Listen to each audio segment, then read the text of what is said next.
And then maybe to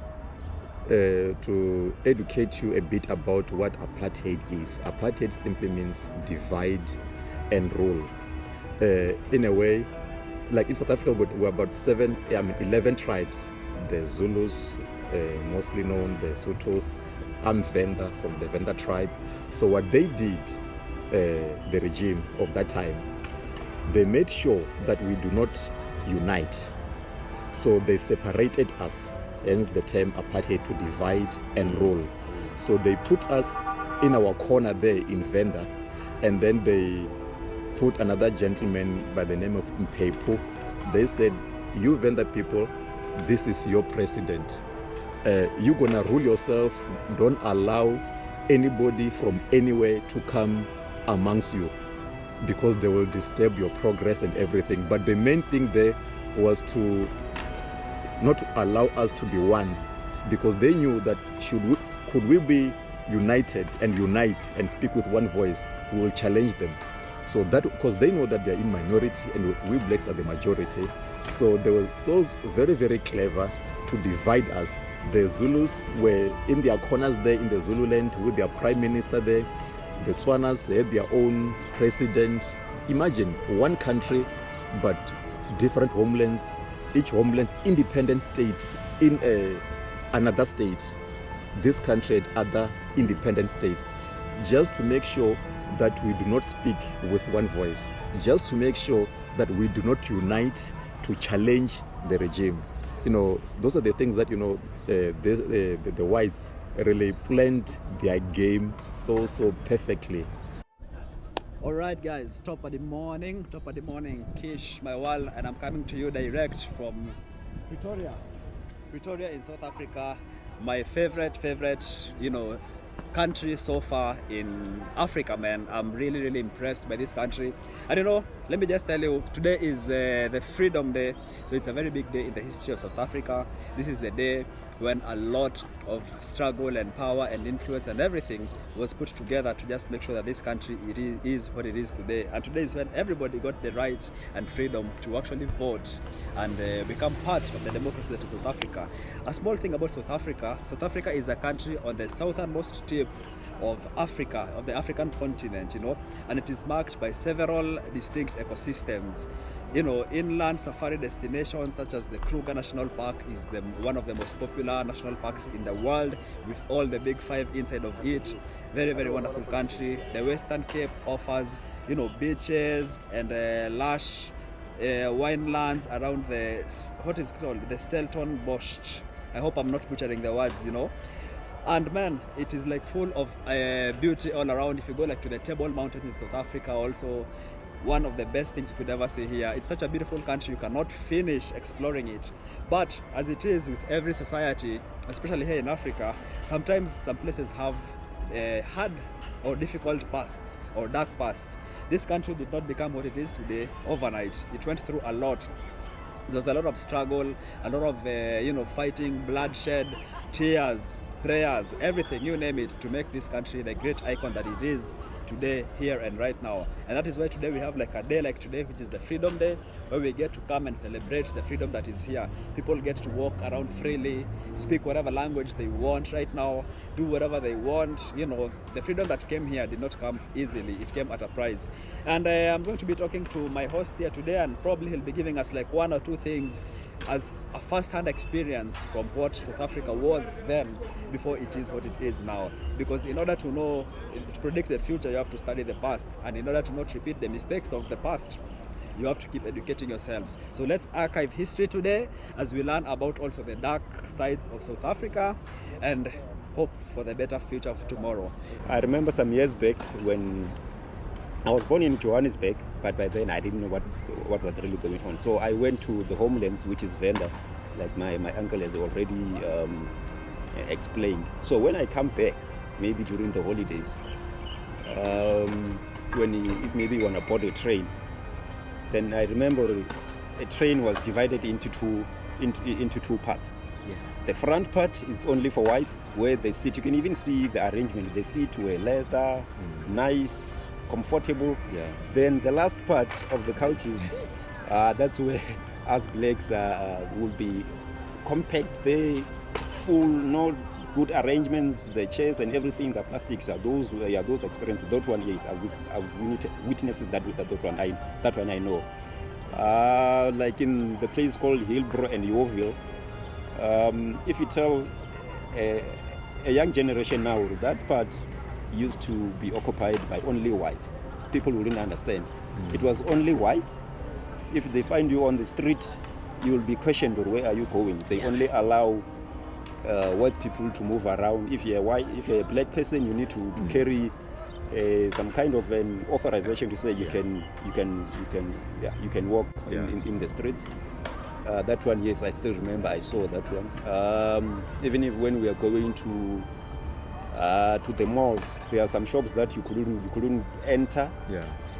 Some entrances were written, this is only for blacks, this is only for European. In those times, they used to say European. Even our main train station, things were written like that, European part and the blacks. But even now, even if our democracy is 30 years old, you can still see those things. They are there. Some we cannot remove them. More especially on the old generation, they still have apartheid in their minds. Only on this new generation, because now they're going to the same school with white people and everything. It's mixed now. To them, when you tell them, no, we couldn't go that way. That way was only for whites. So they really don't understand.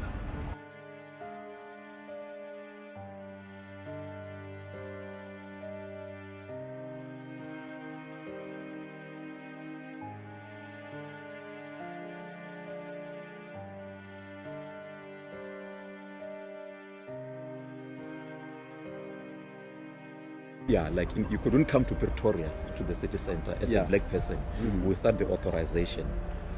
And that authorization must have been issued by your company. If you are here because of work, your company must give you that authorization. Why are you lingering around in the streets of Pretoria like that? Who gave you that authority? Why are you here? Then you must be able to show, no, this is the authority from my bosses, from my master. But without any authorization, you're in trouble. You see. So, and also the issue of the authorization is in the issue of the dompas. They were called dompas. Sort of the ID which were issued only to the black people.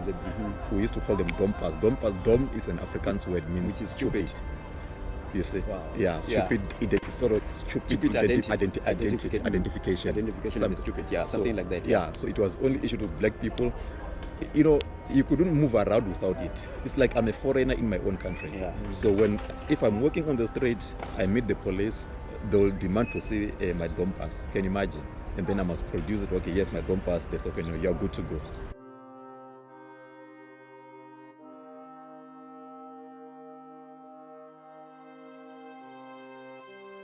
So we got freedom in 1994. That time I was 13 years old. I was still young. So you can just imagine most of the things that happen in this country happened before that time. So as we are growing, or as I grow older, that's when I was teaching myself to be aware of what was happening in our country, like the struggle, like the issue of the 1976, June 1976, where many students were killed by the police.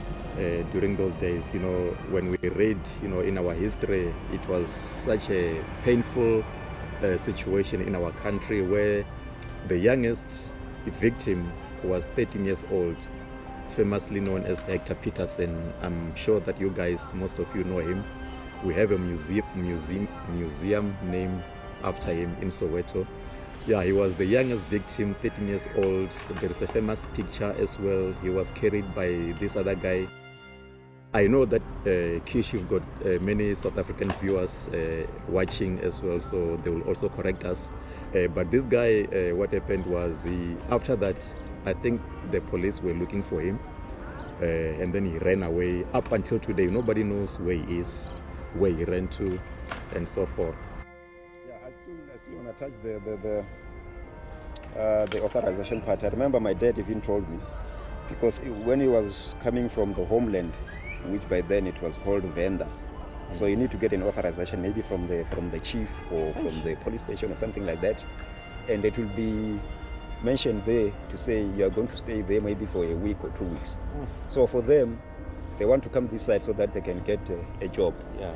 So they will come. He said he will come here, and he will overstay. So now the life will be very difficult because you need to hide. When you see the police van, you need to hide in the bush and everything, something like that. So, but there was a time where he was caught. I remember the John Foster police station. I know the police station. So he was caught and he was transferred there. So they had to wait for a day for all the people who come from north. They'll be like deported to that area. So my dad was one of them. So he said he was deported to go to Venda again. So that's one of the things that in those days. But some of the things we know by history, by movies. You see like the very famous, the famous movie which is Sarafina. Then if you see, then you'll know what the transition was not easy. It was not simple. The blood was shed. If you know, in the olden days, the Afrikaner will use us blacks killing each other, giving another tribe some weapon to kill another tribe, something like that. Of which it was hard. Now, 30 years into our democracy, which is fine, which is okay, because it has really changed a lot. More especially the thing, it's up here, our mind. But we're still struggling, where we have a different struggle in our country. As much as people they can say South Africa is a good country. Yes, it's a good country. I believe it, and I know it. But we still have some struggles that we go through. As a country, and we're still fighting on. We're still fighting. Struggle continues, they say. A luta continua.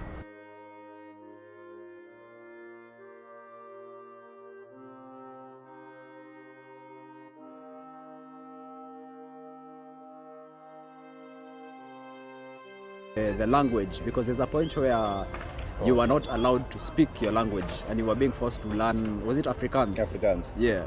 What was that all about? You see the issue of the one that I touched on about the students being killed, the Hector Peterson story.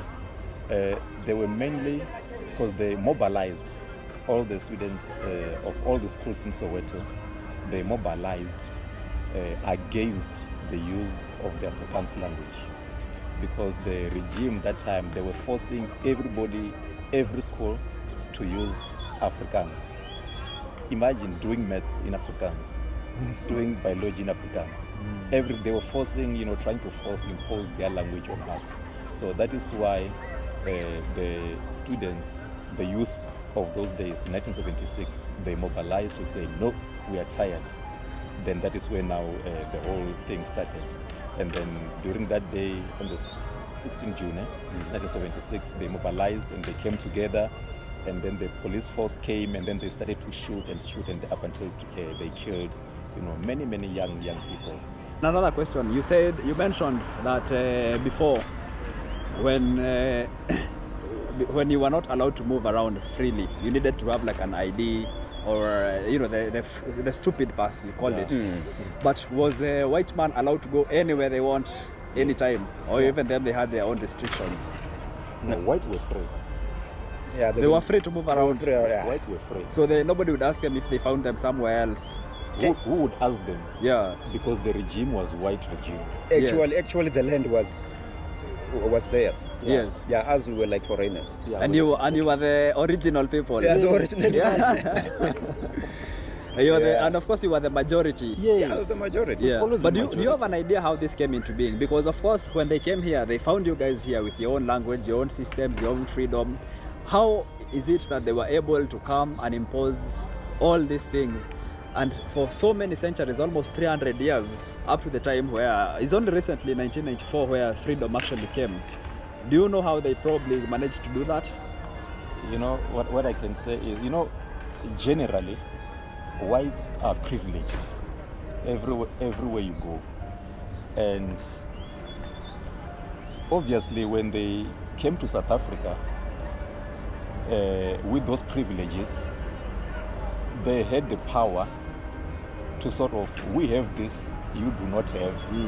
So I believe, I'm just thinking on top of my head to say, because they had the means, all the means to do whatever, to produce whatever, something which was maybe also useful to us as blacks. Yes.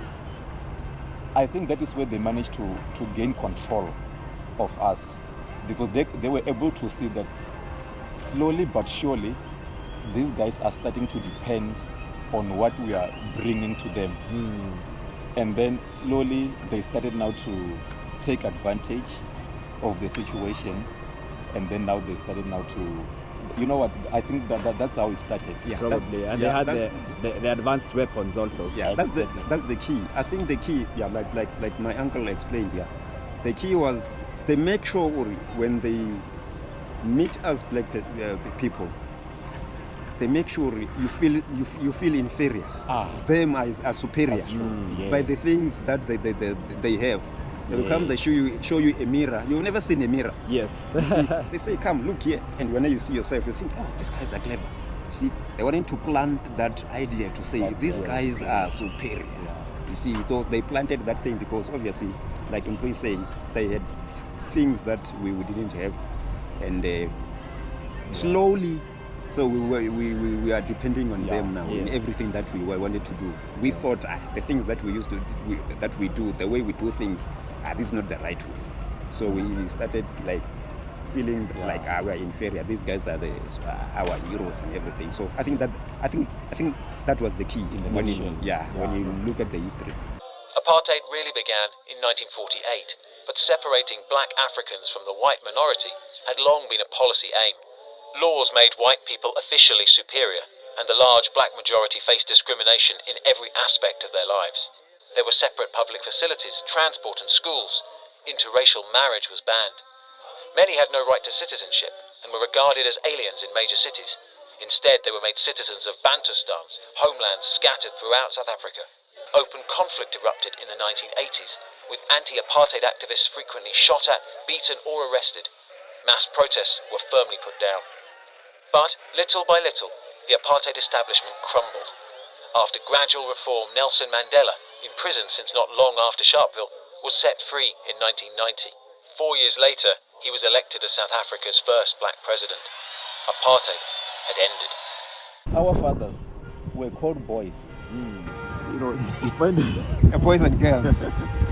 you find a young boy, because he's white, maybe my father is working maybe in their farm or in their factory. A son of a boss could have the courage to call my father a boy, my mother a girl. Yeah. And there's nothing my father could do.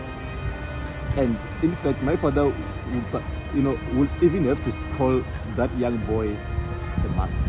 Yeah. Yeah. Even though he's much younger than you. Yeah, much younger. Yeah. My age, the old man will be 70-year-old man calling me master. Can you imagine? Me calling a 70-year-old man boy. Yeah. Those are the things, when you listen to those things, those stories, it really breaks one's heart. Yeah, it was really tough, what happened in this country. Yeah, it was. So guys, man, as you say, it's a very beautiful country, very progressive. We can see all these things happening, and we feel very privileged to come and visit this country and enjoy the freedom that is here right now. The birds of the air, the sea, the fish in the sea, the people walking with their freedom. Like in this park here, people are just chilling, sitting, enjoying life. But there was a very dark history. You can imagine all these things happened to these people. Actually, it's not even so far away. Like the guys here, they already experienced some type of the segregation and the apartheid system here, because it was just in 1994, which is like barely 30 years ago, and also their forefathers and their fathers and their fathers' fathers, they went through all these ones, maybe even worse. Maybe some of them were killed, some of them were tortured, arrested, detained, all these things. So as much as we see this beautiful country, it's always good to know and to remember the history that South Africa has been through, and to just appreciate everyone who did every little part, because maybe you might be knowing like Nelson Mandela, Winnie Mandela, you know, Desmond Tutu, all these people, but there's also the unsung heroes. So this day, on the 27th of April, which is Freedom Day, we also want to say salute to everybody who did whatever they did for the struggle of independence and making this country what it is today. So guys, thanks for watching Kish My World, Toppa the Morning. Hope you subscribe to the channel and also subscribe to my two brothers here. They'll be giving us more content like this in the individual channels. They'll be telling you about what South Africa is all about, where it's been, where it's going. And just make sure you follow them, subscribe to their channels, and that is it, guys. So see you guys in the next one.